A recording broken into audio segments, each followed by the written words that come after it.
Hello and welcome to this video. Thank you so much for tuning in. I hope you enjoy. If you didn't catch my video yesterday, I was talking about my channel and how it will be going forward. So if you haven't watched that, feel free to check it out. Or if you're new and you're just watching this Danny Cowley video, then thank you so much for watching. I hope you enjoyed the video. This is the second time I recorded this. The file got disrupted last time. Danny Cowley has been sacked by Huddersfield Town. This move to me is quite surprising. It might not be for you if you're a Huddersfield Town fan, but for me, I am quite shocked by the news. So Huddersfield had a really bad start to the season, as most of you will know. This was their fixtures. They lost 2-1 to Derby, a 1-1 draw with QPR.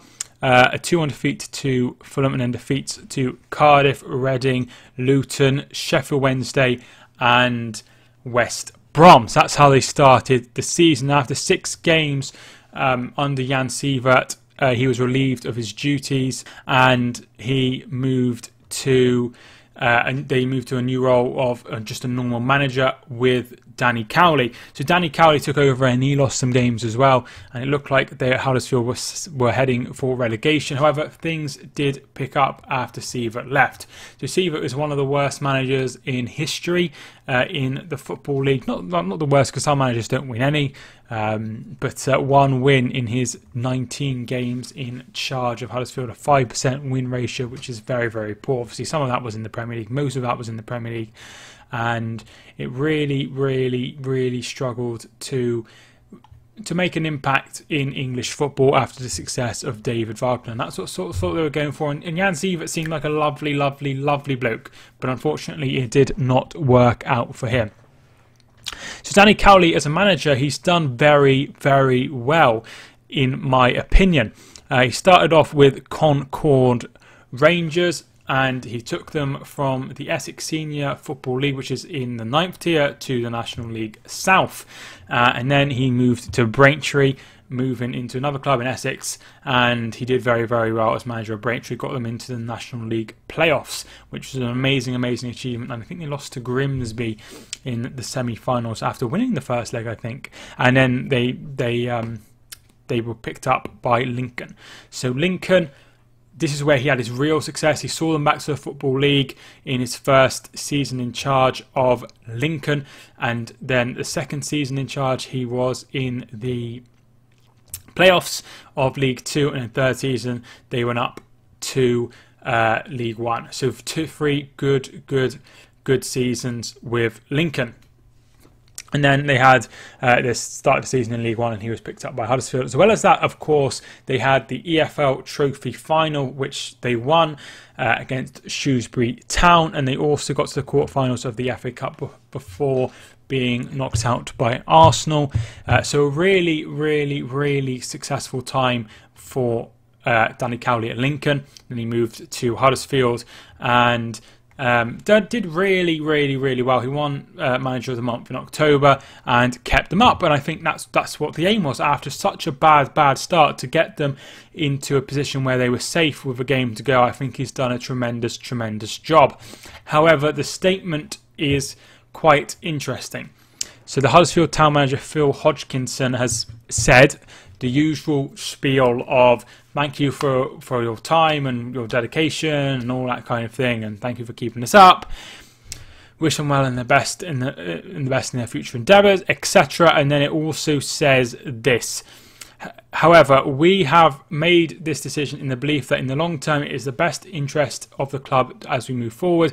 We have a different vision for the way we operate the club and how our ambitions can be achieved. Now, I think, reading between the lines, this means they want to move back to the model of a head coach and a director of football, or a technical director, or whatever you want to call it. So they want to do that and move away from what they're operating under Cowley as a manager. Cowley wants to be a manager. He wants to be in charge of the transfers and the scouting and all that kind of thing. And I think Huddersfield Town would prefer the other model, which has been successful. Look at Wolves, who are currently in the Europa League places. In the Premier League, that's run very successfully. Even Pep Guardiola, who has a massive, obviously, say in who they sign, he has a director of football as well. So it's very common in Europe, it's coming over here, and it's being more and more and more. We're seeing this model be the preferred style. At Hereford, the team I support, we had this model with a man called Mark Richards, and in charge was Tim Harris. He oversaw everything, and it was absolutely terrible. I don't think there's any need for it at our level, but Championship, Premier League, it makes a lot more sense. They have more time to work with the players and stuff, obviously part-time in the National League North, so you have plenty of time. So it makes sense in certain situations to have somebody overseeing, especially in the higher leagues, because you have such a long, drawn period out of time where it's just so long. Some transfers take such a long time. It makes total sense to have somebody in charge.